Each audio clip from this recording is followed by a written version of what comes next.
আসসালামু আলাইকুম, ম্যাথ ক্লাবে সবাইকে স্বাগতম। আজকে আমরা উদাহরণ 6 নিয়ে আবার হাজির হয়েছি। এখানে উদাহরণ 6 রয়েছে integration of sine inverse of x whole square divided root over of 1 plus x square into dx. তাহলে এখানে আমাদের যেটা করতে হবে সেটা হচ্ছে আমরা এই যে এখানে লবে যে ব্র্যাকেটের মধ্যে সাইন ইনভার্স অফ এক্স রয়েছে সেটা আমরা এখানে কি একটা সংখ্যা জেড মানে একটা অক্ষর জেড ধরে নিয়েছি যে সাইন ইনভার্স অফ এক্স সমান জেড। তাহলে জেটের হচ্ছে ডিফারেন্সিয়েশন যদি করি তাহলে আমরা পাবো হচ্ছে ডিজেড, আর ওই পাশে সাইন ইনভার্স অফ এক্স এর ডিফারেন্সিয়েশন হচ্ছে 1/√ওভার অফ 1 মাইনাস এক্স স্কোয়ার, আর ওখানে ডিএক্স হবে। তো এখানে এই মানটা ডিজেটের মান আমরা পেলাম dx/√1 মাইনাস এক্স স্কোয়ার। এই মানটা এখানে আছে কিনা আমাদের এখানে দেখতে হবে।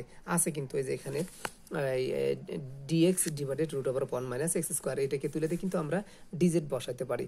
আর এখানে যে সাইন ইনভার্স অফ এক্স রয়েছে সেই এটাকে তুলে দিয়ে আমরা জেড বসাতে পারি, আর উপরে যে পাওয়ার ছিল সেই পাওয়ারটা এখানে বসাতে পারি। তারপরে আমরা এখানে যেটা পাবো জেড স্কোয়ার ইন্টু ডিজেড পাবো। তাহলে যে পাওয়ার থাকে তার সাথে কি ইন্টিগ্রেশনের নিয়ম হচ্ছে যে পাওয়ার থাকে তার সাথে 1 যোগ করতে হবে, তাহলে 3 হবে। আর যে পাওয়ার দাঁড়াবে সেই পাওয়ার দ্বারা কি করতে হবে, ভাগ করতে হবে। আর কনস্ট্যান্ট সংখ্যা হচ্ছে সি, এটা হবে।